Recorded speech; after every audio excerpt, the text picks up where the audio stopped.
Hola jóvenes, soy Eleazar Sánchez, el encargado del curso de filosofía, y para esta semana 1 del ciclo 2019-2 vamos a hacer una suerte de introducción a la filosofía, ver las disciplinas filosóficas y las condiciones que permitieron el surgimiento de la filosofía.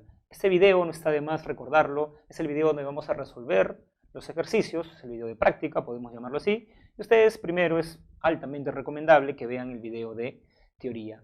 Vamos a comenzar por la lectura por la siguiente razón. Si han visto los exámenes y el simulacro últimos de San Marcos, se deben haber percatado de que vinieron textos. Entonces, yo sé que ustedes llevan en RB una semana donde ven textos filosóficos, pero creo que este es el lugar pertinente para poder discutir los textos que nos van a poner de filosofía. Les recomiendo también que antes de que lean conmigo el texto y yo les dé la clave, le pongan pausa al video, lo lean ustedes y traten, para medir sus propias capacidades, de ver si pueden dar o no con la respuesta. A ver, este texto tiene que ver mucho con la primera parte de la separata. La primera parte de la separata nos habla de la definición de la filosofía. Como he señalado en el video de teoría, es todo un problema definir la filosofía porque existen tantas definiciones de filósofos como filósofos hay. Desde luego, en la separata les hemos recordado la definición de dos grandes filósofos, Aristóteles y Wittgenstein, pero en la lectura tenemos cómo entiende la filosofía René o Renato Descartes. Entonces, vamos a abocarnos a resolver la lectura. Esta lectura la pueden encontrar, como bien está en la referencia, en las meditaciones metafísicas. A ver, ¿qué nos dice Descartes en este libro? Ya hace algunos años que he tomado conciencia de la gran cantidad de cosas falsas que con el correr del tiempo he admitido como verdaderas. A ver, esta primera idea es importante. La cantidad de cosas falsas que con el tiempo he admitido como verdaderas. Descartes, jóvenes, decía que cuando uno es niño se suele llenar de prejuicios, pero si alguna vez en la vida uno quiere llegar a conocer la verdad, debe examinar todas las ideas que ha aprendido, pero por el consentimiento de la costumbre y no por el consentimiento de su razón. Pensemos, nosotros provenimos de familias cristianas, mis padres son cristianos, entonces cuando era pequeño les preguntaba a ellos cuál es el origen del mal o quién creó el mundo, mis padres me decían que era Dios. Entonces lo que dice Descartes es, ¿nuestros padres nos dieron argumentos para creer en Dios? No, nuestros padres nos dijeron que eso dice en la Biblia y la Biblia es la palabra de Dios. Entonces nosotros solimos creer. Esa es una opinión que llega a nuestro espíritu. Descartes, como vamos a ver en lo que sigue del texto, va a decir que todo filósofo debe someter a juicio a sus opiniones que adquirió por costumbre, ¿no? Muy bien, continuemos. Entonces, las cosas falsas que con el correr del tiempo he admitido como verdaderas, así como lo dudoso que es todo lo que sobre ellas construí posteriormente. Esta idea también es importante, ¿no? En estas líneas Descartes está sirviéndose de la famosa metáfora de la construcción. Lo que está diciendo Descartes es que si tú tienes en las bases, en la niñez, ideas dudosas, todo lo que construyas luego va a ser también problemático. Es como construir una casa sobre un terreno pantanoso. Entonces, tus ideas de niñez son ideas dudosas, por eso lo que construyas sobre ellas también van a ser dudosas. Continuemos.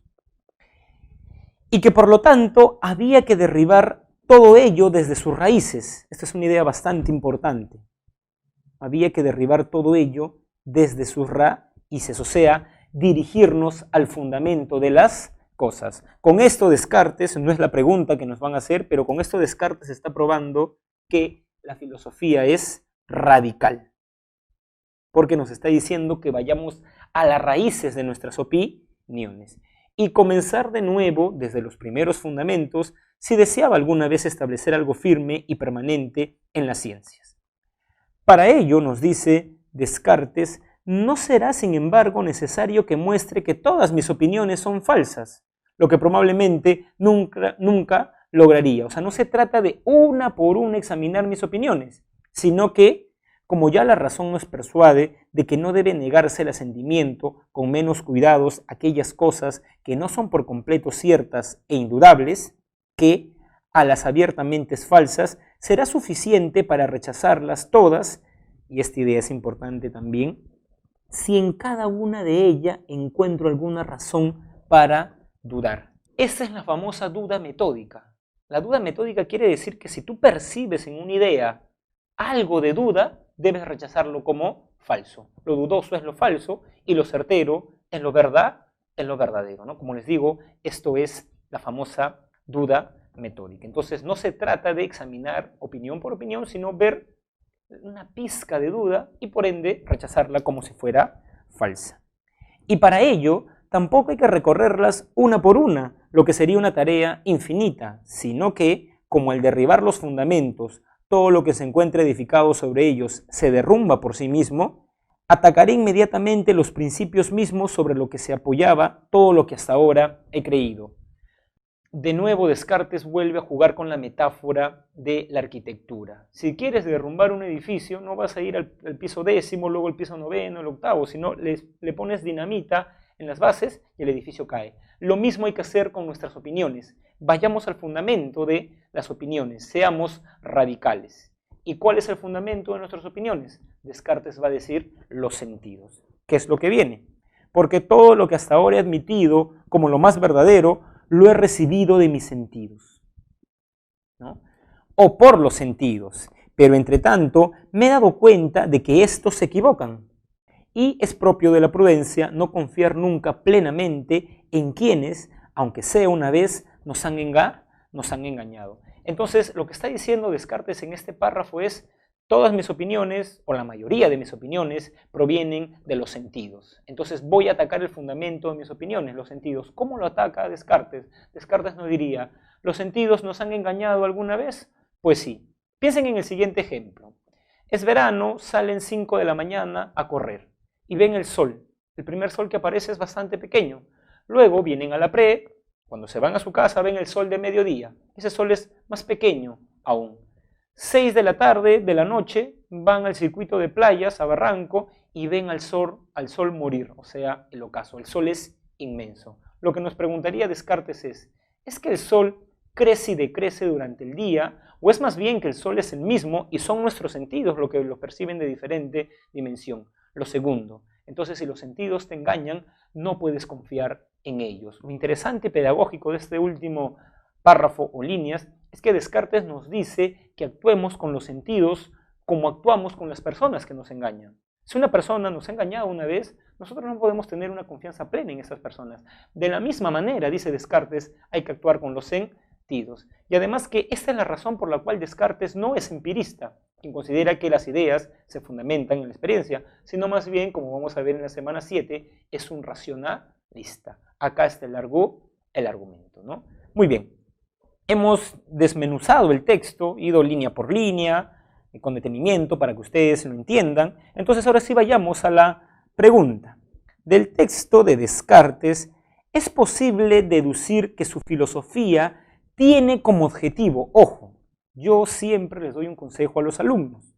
Concéntrense en qué les están preguntando, porque ustedes pueden haber comprendido el texto, pero si no saben qué le están preguntando, pueden equivocarse. Ojo, mucho cuidado. Nos están preguntando que a partir del texto podemos inferir, deducir, que su filosofía tiene como objetivo principal. ¿Cuál es el objetivo principal de la filosofía de Descartes?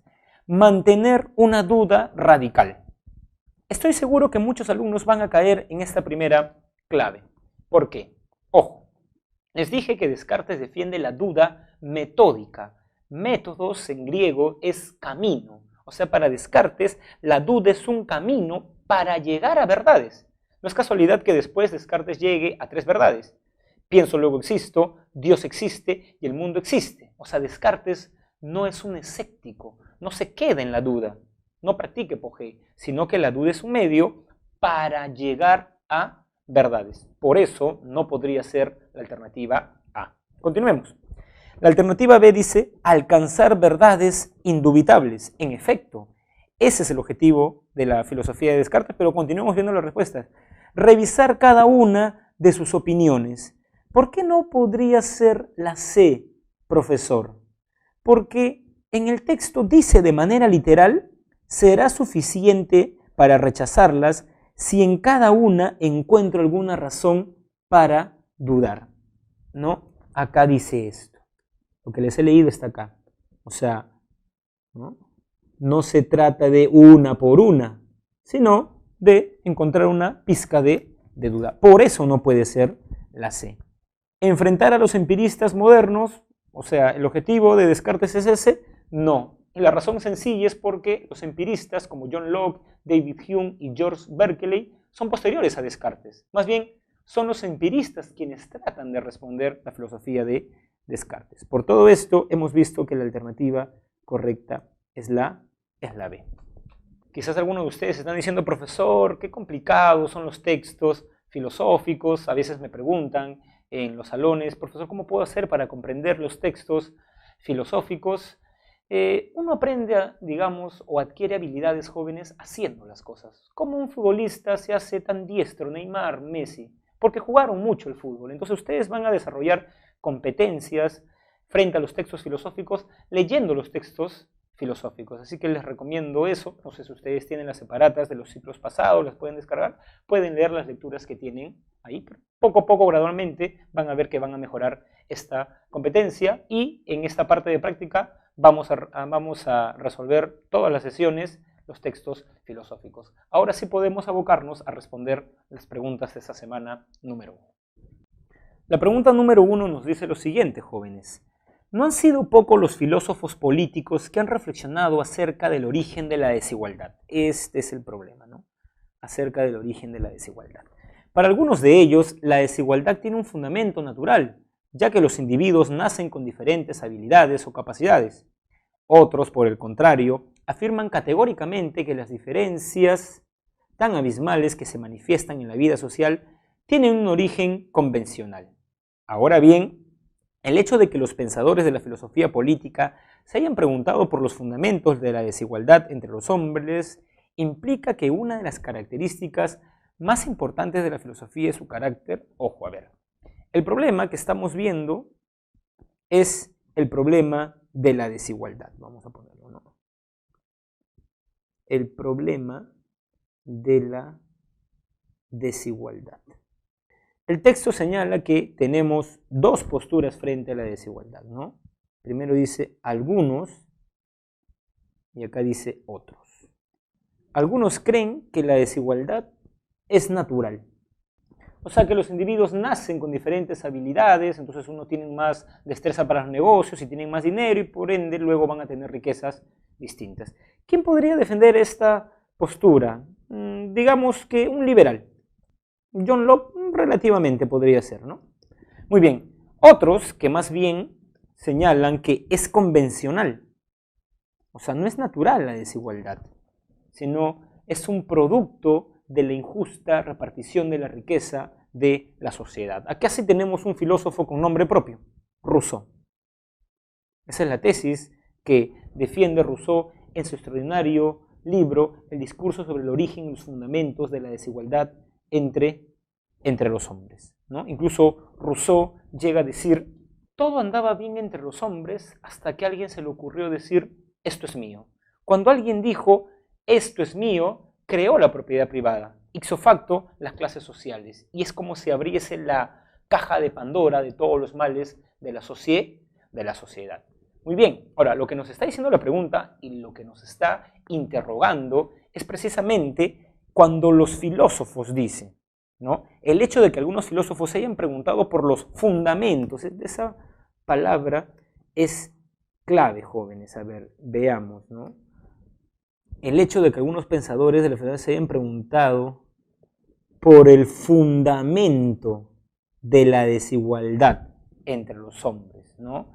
O sea, ha ido a la raíz del problema, ha querido ver más allá. Eso quiere decir que la filosofía es radical, ¿no? Dirigirse al fundamento de la realidad, no quedarse en la superficie. Quizás sirva también un buen ejemplo que da Descartes en un libro que se llama Los Principios de la Filosofía. Descartes nos habla en la introducción de este libro del famoso árbol del saber. Para Descartes el saber es como un árbol. Lo primero que yo veo de un árbol es el tronco y las ramas. El tronco del árbol del saber, dice Descartes, es la física. Las ramas más elevadas, la parte práctica del saber, son la mecánica, parte práctica de la física, la ética, parte práctica de la filosofía, y la medicina, parte práctica de la anatomía y la biología. Pero hay algo que yo no veo del árbol y es el fundamento del árbol, las raíces. Las raíces del árbol del saber para Descartes es la filosofía. ¿Por qué, profesor? Porque da cuenta del fundamento del conocimiento y de la realidad. Pregunta número 2.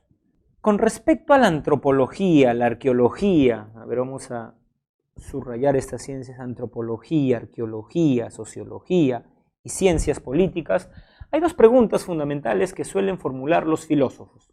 Primera pregunta: ¿resulta válido sostener que las investigaciones realizadas en tales disciplinas sociales poseen un carácter científico? O sea, ¿son ciencias? ¿Acaso se les puede otorgar el estatus de ciencia a pesar de que no posean alguna de las características básicas de las ciencias naturales y de las ciencias formales? Teniendo en cuenta las distintas disciplinas filosóficas, las dos preguntas se circunscriben en el ámbito de... A ver, veamos. Hay saberes que nadie duda de que sean ciencias. Ejemplo, la física, la biología. Hay otros saberes que nadie duda de que sean pseudociencia. Por ejemplo, un chamán. Por ejemplo, la parapsicología, la astrología, pongamos. O sea, ver cómo el movimiento de los astros influencia en nuestra vida. Muy bien, pero hay saberes, como los mencionados acá, antropología, arqueología, sociología, pongamos uno, a ver, las ciencias políticas, que no se sabe en sentido estricto si son ciencias o no son ciencias. ¿Por qué, profesor? Se dice, y lo señalan en el texto, que la ciencia tiene funciones. Una de las funciones claves de la ciencia es la predicción. Un astrónomo puede predecir cuándo va a pasar un cometa cerca a la Tierra. Un físico puede hacer predicciones. Les pregunto, ¿los que estudian ciencia política en San Marcos pueden predecir quién va a ganar las siguientes elecciones? Pues no. Por ejemplo, después de que Alan García, digamos, es un mal primer gobierno, la gente decía que era imposible que vuelva a ser presidente, pero volvió a ser presidente. O sea, no hay predicción, no hay lógica, digamos, en ciencia. Entonces, no es una ciencia la ciencia política. Lo mismo pasa con la sociología, la arqueología, podríamos decir las carreras que están dentro de la Facultad de Letras Sociales, el derecho también no cae, digamos, en esas. O sea, ¿son ciencias o no son ciencias? Es todo un debate. Este problema se denomina criterio de demarcación. Así se llama el problema. Lo vamos a ver semana 9. Pero, como este problema discute lo que tiene que ver con la, digamos, ciencia, es un problema que se discute en la epistemología, porque la epistemología es la disciplina filosófica que discute todos los problemas afines a la ciencia. Entonces tenemos que la clave es la D. Pregunta 3. Un estudiante de filosofía sostiene que la función principal de ella debe ser establecer cuáles son, y acá viene la definición, los primeros principios y la primera causa de todo lo que existe. ¿Quién define la filosofía de esa manera? ¿No? Quien define la filosofía como la ciencia teórica que investiga a las primeras causas y los primeros principios de todo cuanto existe es Aristóteles, en su famoso libro Metafísica. Pero la pregunta clave ahora es, ¿qué quiere decir Aristóteles con eso? Veamos. Aristóteles dice que en el mundo, él lo llamaba cosmos, que es mundo con orden, lo más patente es el movimiento. Bien. Pero Aristóteles dice que todo lo que se mueve es movido por otro. El día de hoy sales de tu casa a comprar y una pelota te golpea. Entonces tú coges la pelota, volteas, ves un grupo de niños y le dices, ¿quién de ustedes lanzó este balón? Tú estás asumiendo lo mismo que Aristóteles. Si algo se mueve es porque algo le ha dado movimiento. Bien, En el mundo tú percibes movimiento. La pregunta entonces es, ¿qué le da movimiento al mundo? A eso lo llama Aristóteles motor. Pero si ese motor uno le da movimiento al mundo, dice Aristóteles, y todo lo que se mueve es movido por otro, debe haber detrás de él un motor 2. O sea, el motor 1 le da movimiento al mundo. Pero como el motor 1 está en movimiento y todo lo que se mueve es movido por otro, detrás debe haber un motor 2. Pero como ese motor 2 está en movimiento, detrás debe haber un motor 3. Te vas a dirigir ad infinitum en una serie infinita de motores, no, sino que en algún momento vas a llegar a lo que Aristóteles denominó primer motor inmóvil. El primer motor inmóvil. Entonces, cuando Aristóteles dice que la filosofía consiste en indagar los primeros principios y las primeras causas, la primera causa, el primer motor es Dios, dice Aristóteles, ¿no? Entonces tiene que ver con los seres, podríamos decir, superiores, pero también tiene que ver, dice Aristóteles, con la esencia de todo lo que existe. Esa es otra interpretación de esta frase. ¿Y eso qué quiere decir? Que Aristóteles también define la filosofía como la ciencia del ser, o la ciencia que estudia el ser en cuanto ser. Esa es otra famosa definición que da Aristóteles en la metafísica, ¿no? Hago esta suerte de disertación y explicación porque ustedes sabrán que el examen de San Marcos ha dado un viraje. A San Marcos ya no le interesa el alumno que sabe, porque se ha memorizado, que Aristóteles dice que la filosofía es la ciencia teórica que indaga sobre las primeras causas y principios. Una pregunta en examen de admisión podría ser, ¿qué quiere decir Aristóteles con eso? Entonces, implica comprensión. Ustedes tienen que comprender lo que dice Aristóteles, ¿no? Muy bien. De acuerdo con José, dice la pregunta 4, lo más atractivo y sugerente de la filosofía es el hecho de que sus más importantes representantes siempre han buscado poner en tela de juicio todas aquellas opiniones que la mayoría de personas asume como verdades. Así, algunos filósofos han cuestionado la existencia de Dios, otros se han opuesto a los valores morales vigentes y no han faltado aquellos que han rechazado las estructuras económicas o socioeconómicas en la que vivimos. ¿Cuáles de las siguientes características de la actitud filosófica está destacando José en el fragmento anterior? Muy bien, a ver, tenemos verdades. Por ejemplo, existencia de Dios. Pero hay filósofos que dudan de la existencia de Dios. Por ejemplo, Heidegger. ¿Nos ha creado Dios? No. Estamos arrojados al mundo. Existencia de Dios, ¿no? Hay filósofos que dudan de eso. Otro, por ejemplo, serían los valores morales vigentes. Por ejemplo, ¿quién cuestionaba la moral del siglo XIX porque era demasiado cristiana? Nietzsche. Y por eso dice su famosa frase, Dios ha muerto. Estructuras económicas.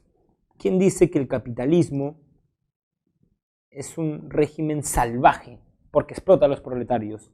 Marx.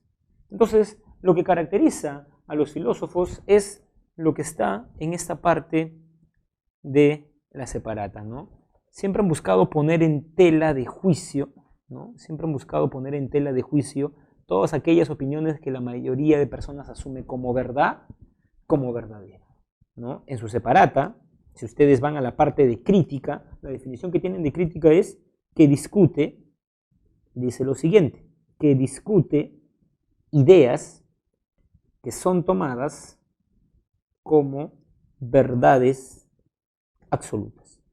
Profesor, pero no está de la misma manera en la pregunta. Lo que pasa es que sería muy fácil que te venga de la misma manera, ¿no? Pero quiere decir en esencia lo mismo, ¿no? Entonces, recuerden que el filósofo es esencialmente crítico. Los filósofos son tan críticos que se critican entre ellos. Platón dijo que la esencia de las cosas son las ideas y que están en otro mundo, y Aristóteles dijo, hey, detente ahí, no, son las esencias de las cosas, pero están en las cosas, teoría del ilemorfismo. Descartes dijo que la fuente del conocimiento es la razón y Locke dijo que no, que era la experiencia, y luego Kant los criticó a ellos. O sea, la filosofía es una historia de la crítica. Incluso los filósofos son tan críticos que después de un tiempo se critican a ellos mismos. Ejemplo, Platón.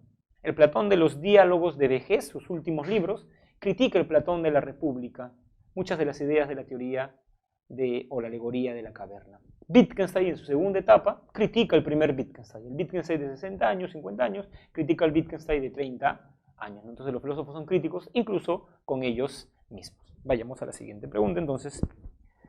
Juan Carlos le dice a su hijo lo siguiente: las escuelas son lugares en donde, al relacionarnos con los demás, también aprendemos a proceder de manera correcta. Muy bien, sociabilización, siendo íntegros, respetuosos y leales con nuestros compañeros, reconociendo la autoridad del profesor y cumpliendo con nuestros deberes escolares. La recomendación de Juan Carlos a su hijo está relacionada sobre todo con la disciplina filosófica. A ver, les estoy diciendo en este fragmento que la escuela tiene que ver con valores, ¿no? Con valores, como el respeto, la lealtad a los amigos, los deberes, cumplir con los deberes, ¿no? Exigir nuestros derechos, pero también cumplir con nuestros deberes. Todos esos temas, jóvenes, se reflexionan dentro de la disciplina filosófica que se conoce como ética, ¿no? La ética es la disciplina filosófica que reflexiona sobre los valores morales o la moral.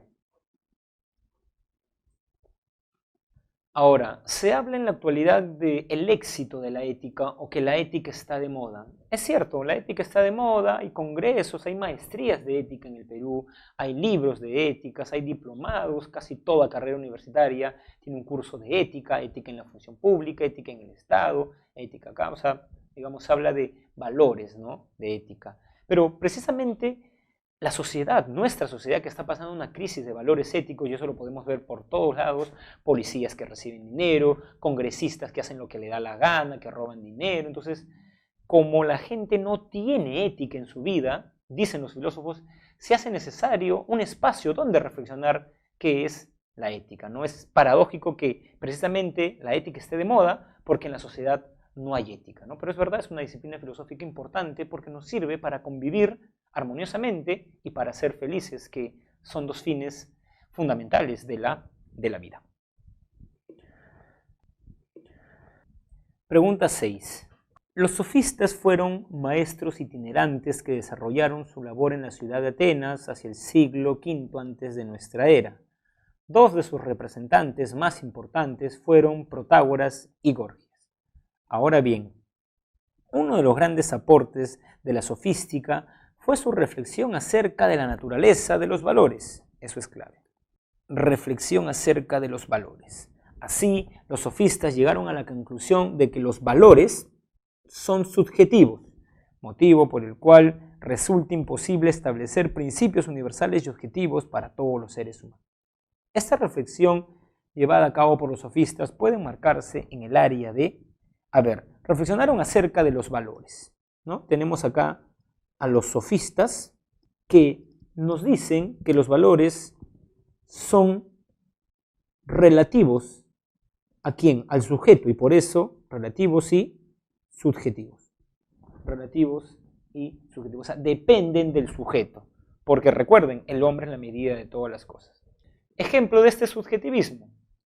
Supongamos que dos alumnos del ciclo virtual van a ver la película El Joker, y luego de ver la película uno dice, es una buena película, es una de las mejores películas que he visto en los últimos tiempos, la mejor película que he visto este año. Y el otro amigo sorprendido le dice, caramba, pero a mí me pareció una película aburrida, a tal punto que me quedé dormido. Eso es subjetivismo. Si a mí me parece El Joker una película buena, pues lo es. Pero si a mi amigo le parece que no, para él no lo es. Subjetivismo. Los sofistas creían en eso. Les hago una pregunta.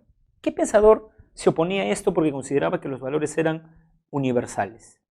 Como lo vamos a ver, Sócrates creía esto, ¿no? Muy bien. Pero la pregunta es, ¿dentro de qué disciplina filosófica están ellos reflexionando? Dentro de la ética, profesor, porque usted no ha dicho que los valores son la ética. Valores morales, ojo, no valores a seca. Entonces, esto me sirve para distinguir la axiología de la ética. La axiología, jóvenes, es la disciplina filosófica que reflexiona sobre los valores. Muy bien, pero hay tipos de valores, ¿no? Hay varios tipos de valores. Por ejemplo, tenemos los valores jurídicos, la igualdad, lo justo. Tenemos los valores estéticos, lo bello, lo feo, lo sublime. Tenemos valores económicos, lo útil, lo inútil. Si te preguntan valores a secas, eso es axiología. Si te preguntan valores morales, sí, o sea, ¿no? Valores morales, eso es ética, ¿no? Eso quiere decir, jóvenes, que la ética está dentro de la axiología. Es una variante, porque la axiología reflexiona sobre los valores a seca y la ética sobre un tipo de valores, los valores morales. Y por ende, la alternativa de esta clave es la letra C. Pregunta 7. De acuerdo con el filósofo griego Demócrito, todo lo que existe, incluyendo los seres humanos, se encuentra compuesto de átomos, los cuales pueden ser definidos como elementos originarios de carácter material. Es decir, desde su punto de vista, no es necesario establecer la existencia de una realidad inmaterial para explicar el origen, fundamento y fin del cosmos. Partiendo de estas consideraciones, puede afirmarse que tal perspectiva filosófica, la de Demócrito, se encuentra relacionada fundamentalmente con la disciplina filosófica denominada haber. Tenemos acá al famoso atomista griego Demócrito. Demócrito nos dice que todo lo que existe se encuentra compuesto de átomos, tal cual. Todo lo que existe se encuentra compuesto de átomos. Todo lo que existe se encuentra compuesto de átomos, que ojo, los átomos son elementos materiales. Esto, no está de más recordarlo, supone la realidad material, como hemos dicho. Acá está Demócrito. O sea, Demócrito es lo que se conoce como un materialista. Pero también en el mundo antiguo hay algunos que consideran que lo fundamental es la realidad inmaterial, ideal, y el representante es Platón. Como lo ideal es lo fundamental, ellos se les conoce como idealistas. En el mundo moderno, por ejemplo, en la realidad material está Marx, materialista, realidad inmaterial, el espíritu, la idea, Hegel, ¿no? Entonces, estos dos, digamos, bandos de filósofos, los materialistas y los idealistas, se enfrentan en lo que se conoce como ontología. ¿Por qué en la ontología, profesor? Porque si van a su manual van a encontrar que la ontología reflexiona sobre el ser, origen y fundamento de la realidad. Cero realidad, los dos. Entonces, la clave correcta es la alternativa C, ontología. Y finalmente la pregunta número 8. En la historia de la filosofía occidental no han sido pocos los filósofos que han enarbolado la idea de que la filosofía debe plantearse como objetivo, dice acá, ¿no? Como objetivo el abordaje de cada uno de los aspectos de la realidad. Así sostienen que nuestro entendimiento tiene que reflexionar en torno a cuestiones ontológicas, nociológicas, éticas, políticas, estéticas, económicas. Ocurre que solamente de esta manera los seres humanos podremos tener, esto es sumamente importante, tener acceso a una visión sistemática y completa de las cosas. Así presentaron la filosofía grandes pensadores como Platón, Aristóteles, Agustín, Descartes, Kant y Hegel, quienes han evidenciado que con sus obras el hecho de que la filosofía es por naturaleza. Tenemos que algunos creen que hay que reflexionar sobre el ser, la ontología, otros sobre el conocimiento, otros sobre los valores morales, otros sobre la belleza, finalmente otros sobre la producción. Y otros creen sobre la producción. Pero ojo, lo que está diciendo acá es que la filosofía debe reflexionar sobre los aspectos de la realidad, pero con miras ¿a qué? A tener un acceso de una visión sistemática y completa de la realidad. O sea, lo que quiere decir eso que es subrayado con verde es precisamente que la filosofía abarca, o debe abarcar en todo caso, abarca todos los aspectos de la realidad. Todos los aspectos de la realidad. Y quizás podríamos tomar el ejemplo de Hegel. Hegel hace algo bastante importante en filosofía y por eso es recordado. Hasta el tiempo de Hegel, o en el siglo XIX, la filosofía comienza a verse arrinconada, puesto que las ciencias empíricas estaban avanzando y veían con malos ojos a la filosofía como un saber especulativo que nunca aterriza o nunca experimenta lo que dice. Entonces los filósofos comenzaron a ser mal vistos. En este contexto, Hegel le da una nueva labor a la filosofía, porque lo que Hegel dice es que las ciencias son conocimientos particulares de la realidad. Economía, sobre las relaciones sociales de producción; sociología, la sociedad; biología, los seres vivos; astronomía, los cuerpos celestes. Pero se hace necesario, decía Hegel, un saber que unifique, que tome todas las partes de la sociedad, del estudio de la realidad, y con eso haga un saber totalizador. Y en este pasaje de la fenomenología del espíritu, Hegel se sirve de la siguiente metáfora, ¿no? Dice, imaginémonos que la realidad es un bosque. Hay árboles, el bosque está compuesto de árboles. Cada ciencia estudia un árbol del bosque. Hay un árbol 1, ciencia 1. Árbol 2, ciencia 2.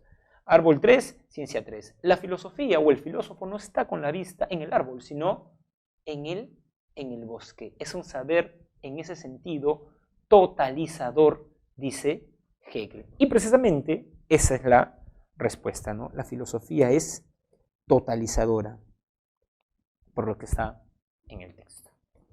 Muy bien, jóvenes, entonces después de haber dado los contenidos esta primera semana, de haber visto las condiciones que permitieron el surgimiento de la filosofía, las definiciones de filosofía de Wittgenstein, Aristóteles y las disciplinas filosóficas, y sobre todo de haber conjuntamente comprendido el texto y visto las claves de las preguntas, podemos finalizar esta primera semana. Cualquier duda que tengan pueden dejarlo en los comentarios de este video. Nos vemos la siguiente semana.